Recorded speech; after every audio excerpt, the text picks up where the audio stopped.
Assalamualaikum warahmatullahi wabarakatuh kepada para pendengar konti yang disayangi semua. Anda bersama saya, DJ host anda pada hari ini, Saudari Fakri. Bersama saya panel kita yang Hesmis atau dengan kata lain yang segak dan sering berpakaian kemas ketika pergi ke kelas. Saudara Omar, Saudara Mus'ab dan Saudara Hafiz. Ya, saya. Apa khabar semua? Sihat ke? Sihat, Alhamdulillah. Alhamdulillah. Baiklah.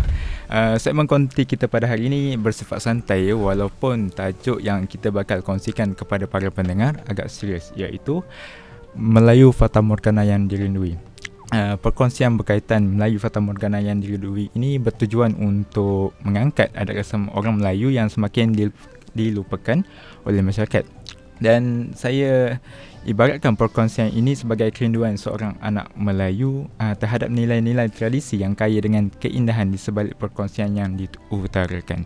Seperti yang diketahui umum, terdapat pelbagai usaha untuk meningkatkan, menaikkan maupun dengan kata lainnya menyanjung kembali martabat budaya Melayu oleh pihak berautoriti dan pihak bukan kerajaan. Namun usaha ini kurang mendapat sambutan oleh masyarakat kerana kemajuan teknologi yang pesat sehingga menyebabkan golongan belia masa kini kurang celik dengan keunikan tradisi Melayu yang mencakupi busana tradisional, tarian, persembahan dan sebagainya. Oleh itu, kami berempat, termasuk saya akan lebih menekankan fakta sebenar berkaitan budaya tradisional Melayu terhadap adjudikasi yang wujud dalam kalangan masyarakat Malaysia secara amnya, dan diharapkan agar ia dapat menjadi pembakar kepada jiwa seseorang pendengar agar mampu membela adat rasam Melayu yang kian dilupakan di peredaran zaman. Baiklah, sebelum kita pergi dengan lebih mendalam saya ingin menyatakan beberapa definisi berkaitan tajuk perkongsian kita pada hari ini. Ini definisi secara am mengikut makna sebenar perkataan yang disenaraikan, iaitu Melayu, Fata Morgana dan dirindui atau dirindui. Melayu, baiklah, Melayu, seperti yang kita ketahui, nama Melayu adalah nama bangsa yang mendiami seluruh daerah Nusantara di Asia Tenggara serta bahasanya. Namun jika kita lihat kepada Perkara 160-2 Perlembagaan Malaysia telah mendefinisikan Melayu sebagai seseorang yang berbangsa Melayu, mestilah beragama Islam, mengamalkan adat budaya Melayu, bertutur menggunakan bahasa Melayu dan lahir sebelum merdeka sama ada di Persekutuan Tanah Melayu atau Singapura, atau pada hari merdeka seseorang itu telah bermustautin di Persekutuan atau Singapura, atau ia adalah keturunan dari seseorang tersebut. Manakala perkataan Fata Morgana iaitu bermaksud sesuatu yang bersifat khayalan tidak nyata, makna lain adalah logam maya, dan ia juga merujuk kepada suatu keadaan pembiasan cahaya setelah melalui kepadatan yang berbeza sehingga boleh membuat sesuatu yang tidak wujud menjadi seolah-olah wujud. Tetapi Fata Morgana ini dalam bahasa sastra dilihat sebagai satu pendekatan yang berbeza. Baiklah, perkataan rindu ataupun dirindui yang bermaksud ingin benar akan sesuatu atau berjumpa dengan seseorang. Namun jika dilihat pada aspek sastra, ia mempunyai makna yang berlainan daripada makna harfiah kepada perkataan yang telah saya nyatakan sebentar tadi, seperti apa yang telah saya nyatakan pada awal pembuka diskusi kita pada hari ini. Okey, baiklah, kita akan pergi kepada segmen soalan terus. Baiklah, kepada panel-panel kita sila bersedia. Jadi saya ingin bertanya soalan pertama. Kita mempunyai pelbagai jenis adat resam, tarian, busana maupun alat muzik dan juga dikir barat seperti yang kita ketahui. Apakah jenis-jenis adat resam yang wujud di Malaysia, Saudara Hafiz?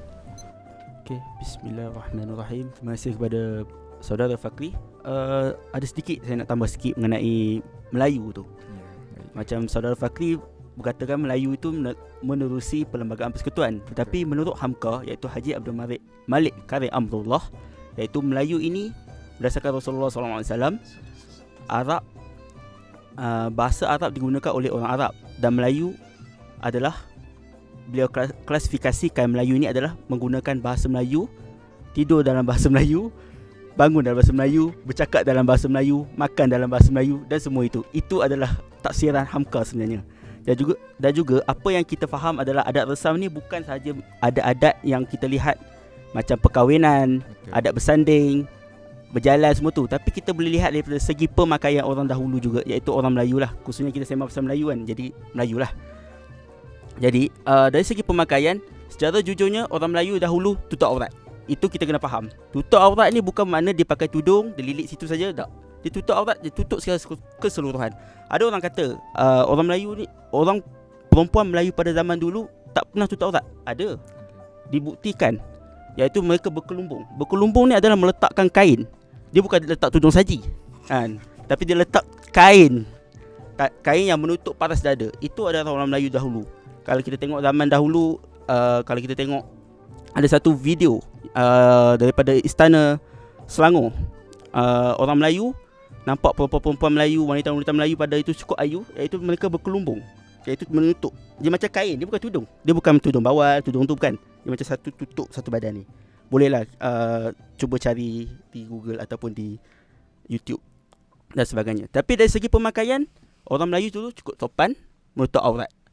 Apa yang kita dapat faham adalah pemakaian mereka itu, contohnya lelaki Melayu, sebab kita sekarang lelaki kan. Jadi kita sembang sikit lah pasal baju Melayu lah. Baju Melayu dahulu tidak ada potongan yang ketat.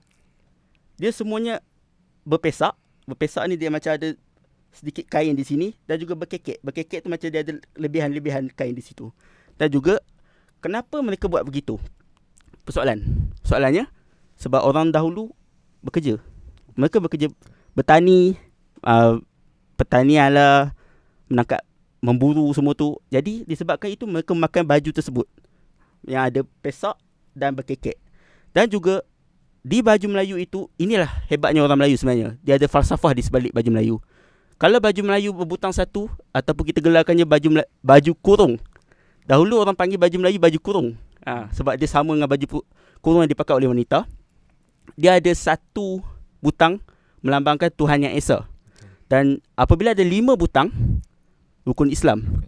Kalau ada 6, rukun iman. Itu je. Dan juga ada 3 poket. 3 poket itu melambangkan juga tu falsafah yang tersendiri, iaitu iman, ihsan, amal. Dan juga kadang-kadang ada yang belajar tauhid 3, uluhiyah, rubuhiyah, asma wa sifat. Tapi itu perbincangan yang lain, tapi kita tak mau sentuh yang tu. Tapi kita dapat lihat baju sendiri dah punya falsafah yang tersendiri. Tapi sekarang ini falsafah tersebut dah hilang. Kan? Apa yang kita rindui? Baju Melayu yang asli kita rindui sebenarnya. Pemakaian baju Melayu yang asli. Baju Melayu seluar Aceh ke, seluar yang besar lah, bukan seluar yang slim fit. Dengan izin. Dan juga bersampin. Bersampin itu ada makna yang tersendiri. Ada macam-macam jenis ikatan, gaya ikatan yang menunjukkan identiti seseorang, iaitu macam mana cara ikatan dendam perantau, iaitu orang yang merantau. Ikatan nak tambah bini pun ada. Ikatan duda pun ada. Ada banyak. Jadi cara-cara ikatan itu melambangkan identiti itu, dan benda itu sepatutnya dipraktikkan ataupun ditunjukkan pada generasi kini. Maksudnya macam kalau samping kan, selalu kalau orang cakap kalau atas lutut belum berkahwin, kalau bawah lutut pakai lutut dah berkahwin. Itu ada satu perkara yang jarang kita tengok, tapi sekarang ni alhamdulillah perkara tersebut macam dinaikkan semula lah. Dulu nak tengok tu orang tak kisah apa pakai samping ni. Orang ikat samping sekarang tak erti. Saya pun tak erti ikat samping. Sudah jujurnya saya tak erti ikat samping. Tapi saya belajar untuk ikat samping, macam mana gaya dendam perantau, macam mana gaya lain-lain ni lah. Dan juga apa yang menariknya orang Melayu ini adalah dari segi alas kepala ataupun penutup kepalanya tu. Penutup kepala dia kita boleh bagikan destar. Destar adalah umum. Dalam Negeri Sembilan dia ada bahasa yang tersendiri. Orang panggil destar, tapi saya lupa apa dia. Destar ada pecahan 2, tengkolok dan juga tanjak. Tengkolok adalah tutup kepala. Dia tutup secara keseluruhan. Mana tanjak dia akan macam tertinggal sikit kepala di sini kan. Jadi di situ kita dapat lihatlah kenapa hebatnya orang Melayu zaman dahulu ataupun adat resam yang kita tak dapat lihatlah sekarang ni. Sebab tanjak tu macam-macam ada. Macam-macam nama. Setiap negeri mempunyai tanjak yang tersendiri. Contohnya Kedah ada tanjak mahkota alam, bukan mahkota alam. Saya tak ingat, lupa. Tapi dia ada tanjak tersendiri. Tanjak tu baru disolek. Dia kalau nak ubah, kalau nak diklasifikasikan tanjak tu sebagai tanjak sebuah negeri, dia akan orang panggil istilah disolek. Kalau Perlis dia ada Putera Dulang Darjat. Putera Dulang Darjat. Kalau Selangor atau Negeri Sembilan ada Helang Menyosong Angin. Ataupun dalam Negeri Sembilan panggil Olang Menyosong Angin. Negeri Sembilan pun ada Dendam Tak Sudah, dendam yang tidak pernah sudah-sudah, dan juga lain-lain lagi. Jadi kita dapat lihat bahawa apa yang Fata Morgana di situ adalah pemakaian orang Melayu itu sendiri. Dari segi pemakaian mereka yang kita lihat bahawa perkara tersebut ada segelintir yang pakai macam tu tapi tak ramai. Itu saja saya rasa. Terima kasih Saudara Hafiz. Agak padat sebenarnya perkongsian yang telah diberikan oleh Saudara Hafiz berkaitan pemakaian seorang lelaki ataupun perempuan berbangsa Melayu. Dan saya agak terkejut. Tapi jika kita lihat pada masa kini, terdapat baju Melayu masih dikekalkan, namun ia sedang ataupun semakin berevolusi. Sekarang kita panggil sebagai baju Melayu moden, di mana pesak sekarang makin kurang ada. Tetapi memang tak ada, bukan memang kurang. tak ada. Memang zaman sekarang dah tak ada pesak tu sebenarnya. Kalau kita lihat dia dengan izin boleh dikatakan konsep barat tu telah dibawa, seperti perkataan slim fit yang dan bermacam-macam lagi yang saya boleh kata mid cut, mid size cut dan pelbagai lagi. Baiklah, saya akan pergi kepada soalan seterusnya kepada saudara Mus'ab. Jadi apakah kesan kepada golongan belia, terutamanya kepada generasi yang akan datang jika perkara ini terus berlarutan, saudara Mus'ab? Dipersilakan. Okey, terima kasih saudara Fakri. Okey, berkaitan dengan kesan, kesan ni tak semestinya adalah kesan negatif, tapi Betul. kita pun akan menyelami juga bagi kesan positif. Okey, bagi kelupaan melupakan adat resam Malaysia di kalangan belia dan potensi kesan kepada generasi akan datang boleh membawa kesan yang positif maupun negatif. Betul. Jadi mari kita terokai beberapa kesan ini. Yang pertama, kalau dari segi budaya, jadi kalau belia pada generasi akan datang melupakan identiti itu sendiri, akan menyebabkan kehilangan identiti budaya. Macam mana? So, dengan izin, melupakan atau mengabaikan adat resam Malaysia boleh mengakibatkan hilangnya identiti budaya dalam kalangan belia. Adat resam dan tradisi adalah penting untuk mengekalkan rasa warisan dan kekitaan. Maksudnya dari segi budaya untuk kita mengenali sama sendiri.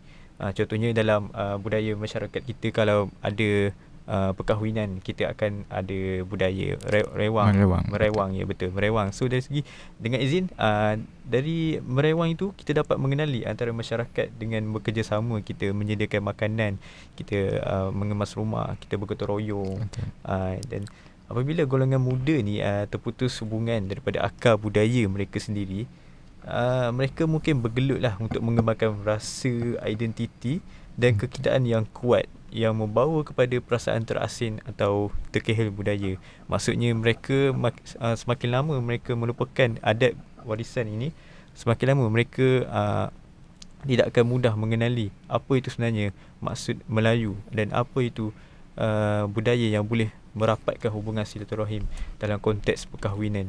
Okey, seterusnya, dan dari segi melemahkan kesepaduan sosial, adat resam Malaysia sering menekankan keharmonian kaum, menghormati orang tua dan semangat bermasyarakat yang kuat. Dan apabila belia ni tak biasa dengan atau mengabaikan adat ini, ia boleh melemahkan perpaduan sosial dan ikatan antara generasi. Dan nilai yang menyokong adat tradisional menyumbang kepada fabrik sosial masyarakat. Okey, dari sini kita boleh katakan bahawa belia yang tak biasa mengamalkan budaya adat resam di Malaysia, seperti dari segi perkahwinan, dari segi hari raya Aidilfitri. Biasa time hari raya, dengan izin, kita selalu bersalam-salaman dengan orang-orang tua kan, untuk minta duit raya. Saya tahu saya pun dah tua, saya dah tak dapat duit raya dah. Itu je saya nak cakap. Tapi masih salam lagi dah. Masih salam lagi dah. Betul, salam lagi. Tapi kalau nak bagi duit tu, mestilah saya ambil. Itu itu rezeki yang ditolak. Ya, betul. Dia kembali kepada konteks ni. Kalau remaja belia pada generasi akan datang tak mengamalkan adat warisan tu dengan tidak bersalam-salaman dengan orang tua, contohnya atuk ataupun ayah, jadi perkara ini akan berlarutan dan akan menghilangkan rasa hormat kepada diri mereka, kepada orang-orang yang lebih tua. Saya rasa itu sahaja daripada saya. kembali kepada saudara Fakri. Baiklah, terima kasih kepada saudara Musab. Beliau ada menyatakan berkaitan duit raya. Saya tertarik dengan duit raya sebab bila kita dah umur 20 tahun ke atas ni, sebenarnya bagi seorang mahasiswa ataupun mahasiswi, perkara itu agak sukar untuk didapati. Maklumlah sudah tua. Baiklah, terima kasih kepada saudara Musab. Seterusnya saya akan ajukan soalan kepada saudara Omar. Baiklah, kita dah dengar kesan, kita dah dengar jenis adat resam. Apakah solusi untuk kita banteras daripada golongan belia ni kehilangan warisan yang telah diwarisi? Seperti yang kita ketahui, teknologi semakin maju, dan Apple pun daripada WWDC semalam telah melancarkan Apple Vision Pro seperti yang kita ketahui. Jadi apakah solusinya, saudara Omar? Dipersilakan. Okey, untuk solusi ni, bagi saya lah, bukan kerajaan yang patut buat. Patut datang pada kita sendiri. Sebab kalau kerajaan buat, kerajaan boleh buat apa-apa. Boleh buat kempen, boleh buat apa orang kata. Tapi kalau bukan daripada kita tak ikut apa yang kerajaan nak buat tu, tak ada apa kak. So, jadi dia kena datang daripada kita. Kalau kita bersikap acuh, tak acuh, maka warisan tu akan hilang. Betul.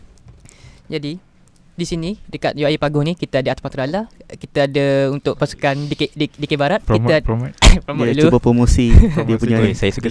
Okay, kita ada Retak Penjangga, penari tradisional dan moden. Betul. Jadi untuk di sini warisan tu masih ada, cuma nak tak nak je orang ikut, nak tak nak je orang tengok, nak tak nak je orang tahu ada kita punya warisan tu. Betul. Okay. Tapi kalau kita macam kita bersatu ayat klise. Maaf, kalau kita bersatu untuk jaga warisan kita, mungkin warisan tu akan tidak terhakis daripada golongan tua, golongan kita dan golongan anak-anak kita yang akan datang. Kalau kita masih berjaga, jadi mungkin golongan mereka tu masih tahu, okey, oh Batu Seremban, oh Cepek, oh Capte, oh apa lagi, Congkak, oh macam ni cara mainnya, oh senangnya, oh pandai saya main ni. Kalau mereka tahu pada kita dan kita ajar dia, mungkin pada masa dia akan dewasa, dia akan ajar balik anak-anak mereka, cucu-cucu mereka. So jadi dia kena datang pada kita sendiri. Kalau kita pun macam tidur lah, apa benda ni, tidur akak selimut tidur, tak ada apa. So dia kena datang daripada kita sendiri. Jadi dia macam kesedaran. Kesedaran kena ada. Okay, lagi satu, kita kerajaan lah. Kerajaan dia kena buat kerjasama dengan badan antarabangsa macam UNESCO. Okay, kalau UNESCO ni macam satu membantu sebuah negara ni untuk menjaga kemaslahatan warisan tersebut. Macam di Malaysia, Hafiz, apa UNESCO telah ada? Dari segi apa tu? Tak kisahlah, asal warisan je. Warisan banyak, tapak warisan dunia. Tapak warisan dunia seperti kata Formosa. Formosa, Tasik Cini, tapi Tasik Cini tu nak ditarik lah. Sebabkan kerajaan sendiri yang tak jaga. Itu masalahnya. Kalau kerajaan sendiri tak jaga, macam mana kita nak jaga? Okay, untuk Formosa tu mungkin sebagai sejarah, itu macam warisan juga.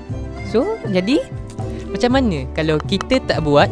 Jadi macam mana anak-anak kita nanti nak tahu warisan kita? Okay, itu saja dari saya. Baiklah, terima kasih kepada saudara Umar.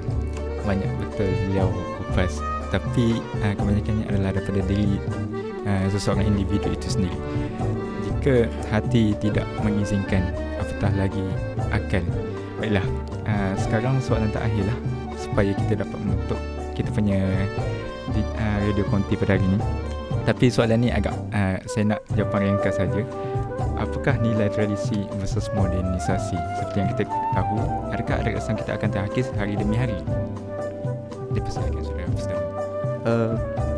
Bagi pandangan saya, mungkin akan terhakis, tapi mungkin tidak terhakis. Dia macam trend.